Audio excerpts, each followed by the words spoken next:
the literature.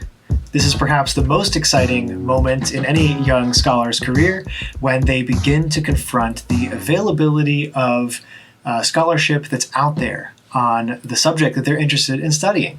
And so this can be an overwhelming, a kaleidoscopic, wild kind of process where you start to realize that you're not alone in your interest in a particular research topic or a particular analytical research question.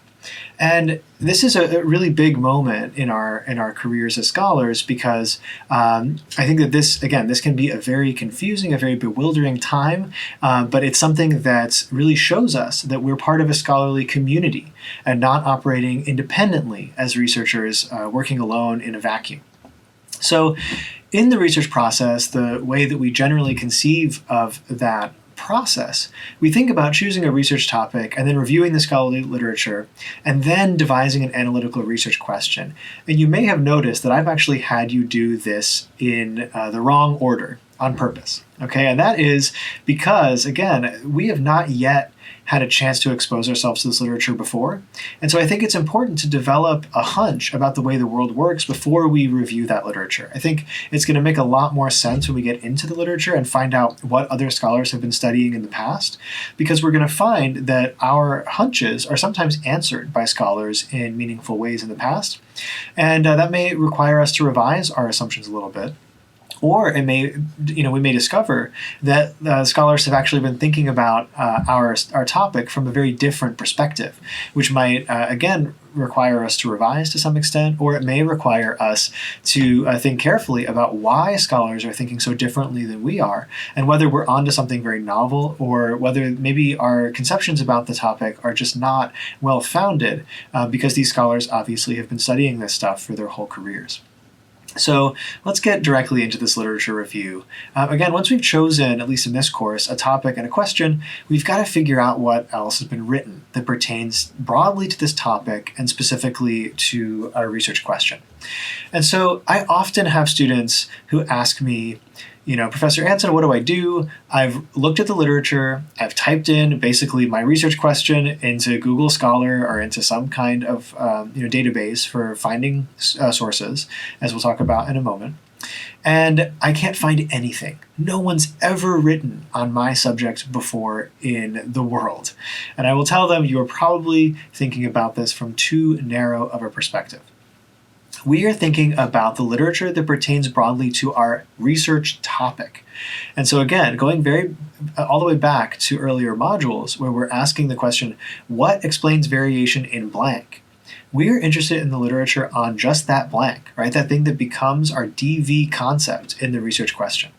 And if we find literature that addresses our research question, that is, I think that some independent variable concept affects our dependent variable concept, then all the better. We're able to speak more directly to the literature on that link itself, that one direct causal link between the thing that we think causes variation and the thing that we're studying itself.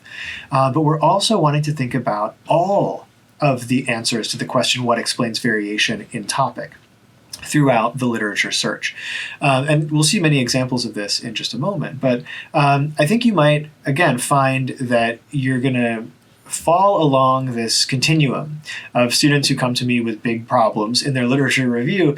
I've already talked about the one extreme, which is there's nothing out there on my topic. There's literally nothing that's ever been written.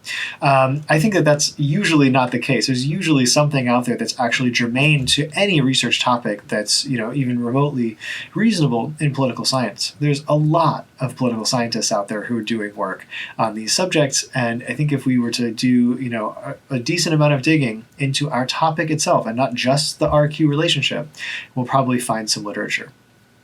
However, on the other end of the spectrum, you might find that there's an absolute avalanche of research that's been done on our specific topic and maybe even specifically on our research question.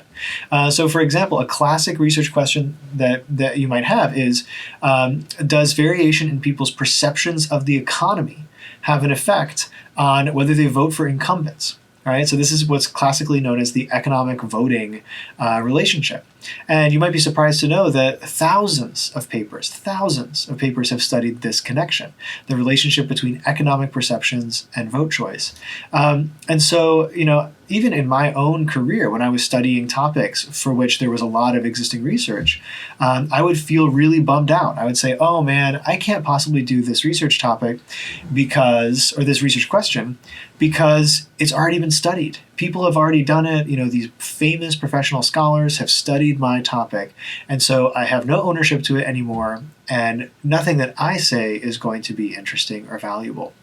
And I once brought that kind of a concern to a professor of mine in graduate school. I said, oh man, I had this great idea, but it turns out somebody else has already done a paper that's very similar. And that professor looked at me and said, well, everything's been done before, so just do it better, right? And so, we have to think about the fact that even literature that is even recent, that's looked at certain relationships, if we're able to find a way to analyze that relationship in a more current way, in a more robust way, we can still contribute to literature on the subject.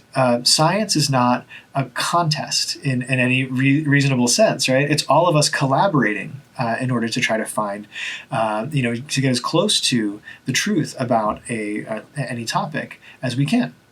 And so that is why I've also included this quote here at the bottom of the slide: stand on the shoulders of giants. This is the key kind of idea here, right? If I have seen further, it is because I have stood on the shoulders of giants.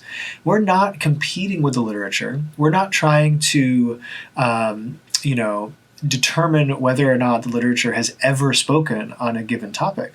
We're trying to build on the literature and learn from the literature and use the literature as a springboard to a new research study that's going to be valuable to the scholarly community that includes all of those scholars that are working on the subject. So if you find too little scholarship, it probably means that you're being too narrow in your conception of what the literature is. And if you're finding too much, don't worry, right? There's going to be ways that we can synthesize this literature and think carefully about what is most important and what's most germane to our study. Everyone's literature search is going to be a little different, and it's going to fall somewhere along that continuum. And certainly, we're going to be able to work together to figure out what belongs in our review of that literature. And by that I mean the actual piece of writing that goes into our research papers that summarizes and synthesizes that literature. So when we write this academic paper, after we've figured out what our research question is, after we've broadly identified our topic, we've got to include a section in our paper that effectively summarizes this existing work. And we're doing this for a couple of reasons. One is we want to inform our audience, the people who are actually going to read this paper, about this topic. And so we want to be able to give our audience, whoever's reading this paper, a good summary of what's been done in the past. A good summary meaning a faithful summary. Not only do we want to inform them about the topic, we want them to know about what the topic what kinds of studies have been done. But we also want to lay the groundwork, show them essentially in this synthesis where the gaps are in the literature, where there's a need for a new contribution. And so we need to point scholars to, again, both this specific research maybe that exists on our research question, the specific relationship, the cause and effect relationship we're studying, but it also means that we need to point scholars to the broader literature on the topic itself. And so in order to do this, in order to figure out what people have said, what these giants have said, and where we're going to stand on their shoulders, essentially, we have to look through repositories of academic work for peer-reviewed scholarship. And so the peer review process is something that a lot of students don't know very much about, but it turns out it's actually integral to the way that scholars do their jobs on a daily basis. So the peer review process is actually an incredibly valuable and vital part of what every researcher does in terms of both their reading of the literature and their production of new literature through research. And so, just an aside, many scholars, in fact almost all scholars who are working actively in a field, get to wear a specific hat at various moments of their work days, and that is they get to be a peer reviewer. I say get to be with my tongue firmly in cheek because this is an unpaid position. This is something that journals and academic publishers invite scholars to do on a generally almost exclusively pro bono basis. If you review a book for a publisher, you often get a very small stipend, a very small allowance, just because it takes many, many hours to read this entire book manuscript and provide your feedback. And so in academic journals, which we'll talk a little bit about what these journals are in a moment, you'll often see that you get invitations. If you've worked in the field before and if you've published in peer-reviewed outlets before, you'll get invitations as a scholar to perform peer reviews on work that has been submitted to the journal for evaluation. And so it's your job then to very carefully read the paper and to evaluate whether you think that it merits publication on the basis of a variety of factors. In terms of the design of the literature, the design of the research, in terms of the essentially the fit between the journal's stated aims and the subject matter of the paper, and a host of other considerations that essentially boil down to whether or not the paper is a valuable and useful contribution to appear in the pages of that journal. Similarly with books, reviewers are looking to see if this manuscript is going to be a good fit within the publications that academic book publisher generally tries to create. And you might also see that you can have books that are published that are actually edited collections where multiple scholars are submitting chapters for review that will then go into this collection and be published all together as a peer-reviewed academic book. And so peer reviewers, again, are vital to this process. They review books and academic journal articles, and their opinions, essentially, their evaluations of this work, are what allows peer-reviewed, or what we call peer-reviewed or Tier 1 sources, to be seen as the gold standard of academic research. That means the people who are at the height of their field, who are working actively in the field, who know their stuff, who are contributors to this literature, are constantly performing an evaluation, which means that there's a very high bar for actually getting things published. Just as a personal aside, I'm a reviewer for many journals. I've done this for many years, and certainly there is a real learning curve to being able to write an article that will pass muster with reviewers. And it's very interesting to get to do this job, to review these articles, because my articles, when I submit them, get reviewed. Often, you'll see that you get rejections to various journals. It's very, very hard to place an article in these outlets because reviewers will have extremely specific nitpicks with these different papers. And they'll come back at you and they'll ask you for new tests. They'll ask you to revise your research design. They'll ask you to consider concepts in new ways that you've not thought of before.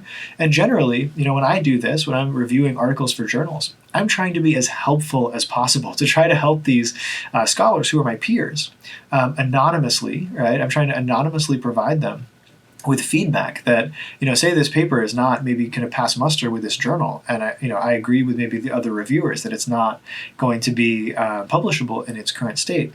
I'm always trying to provide a really robust amount of feedback to those scholars so they can revise their work, go back, maybe conduct additional tests, or change the way that they're writing the paper so they can resubmit that paper to another journal and hopefully get it placed.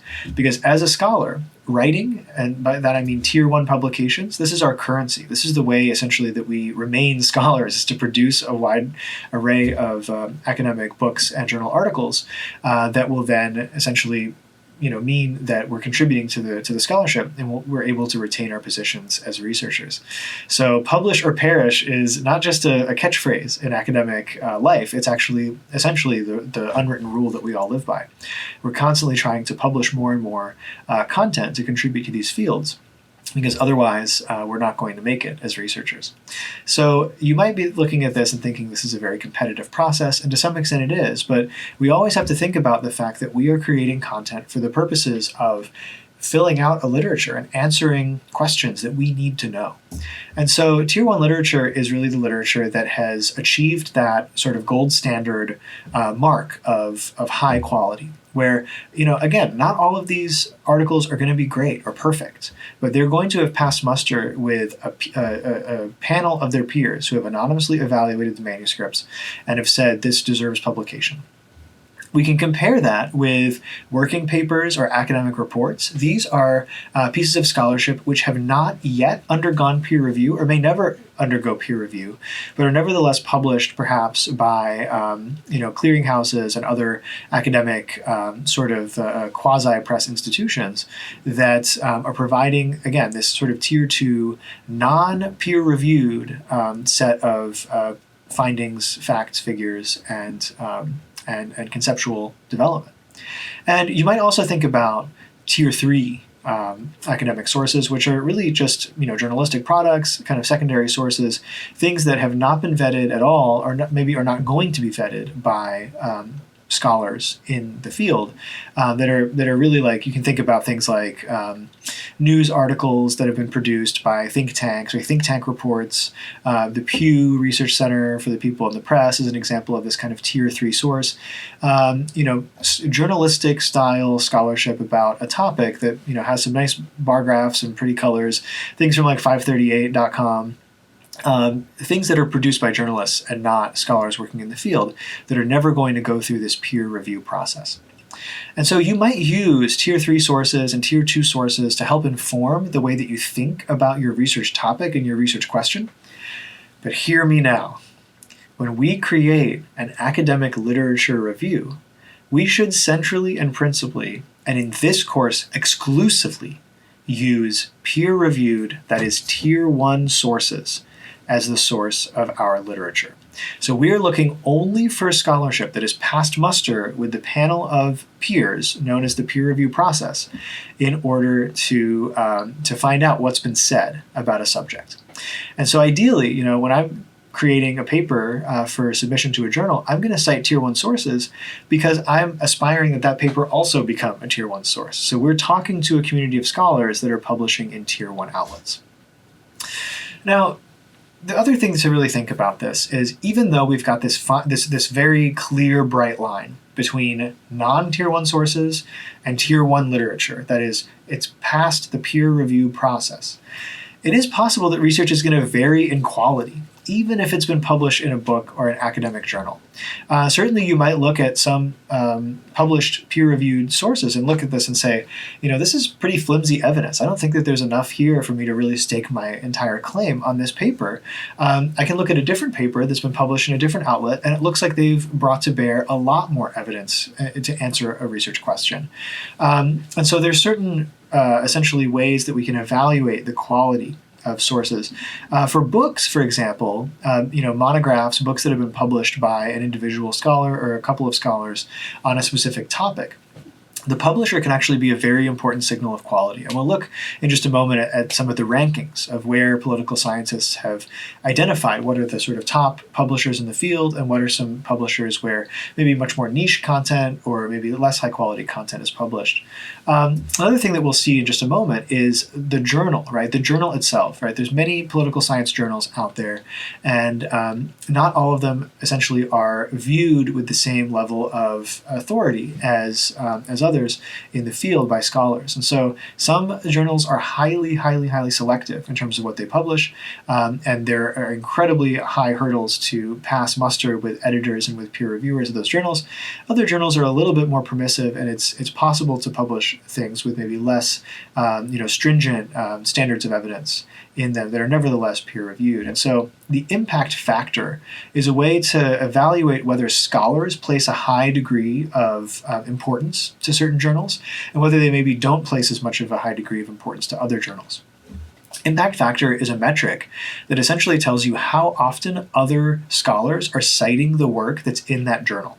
And so if other scholars are including these sources in their own literature reviews, then that gives us a sense that, of course, it's going to have a high impact factor, and that means that journal is probably an important or a central one in the field, and it's one that scholars that are working in that discipline are giving a lot of attention. So another way that we can evaluate this is to actually look at the sources themselves and see the number of prior citations. Now, obviously, this number of prior citations is not a tremendously great metric when we look at sources that have been published, say, within the last 6 months, because no one's had time to cite those sources yet. But if we see sources that have been published in, say, 1990 and have 2 or 3 citations, we might be more skeptical to include those as central components of our literature review than sources that have been cited hundreds of times since the 1990s, because that might tell us, look, other scholars who are studying these topics are citing these sources as central to their own literature reviews. So again, there's various metrics and standards and ways that we can evaluate what literature is most central, most important, most valuable to our research, but no literature review is going to be the same either.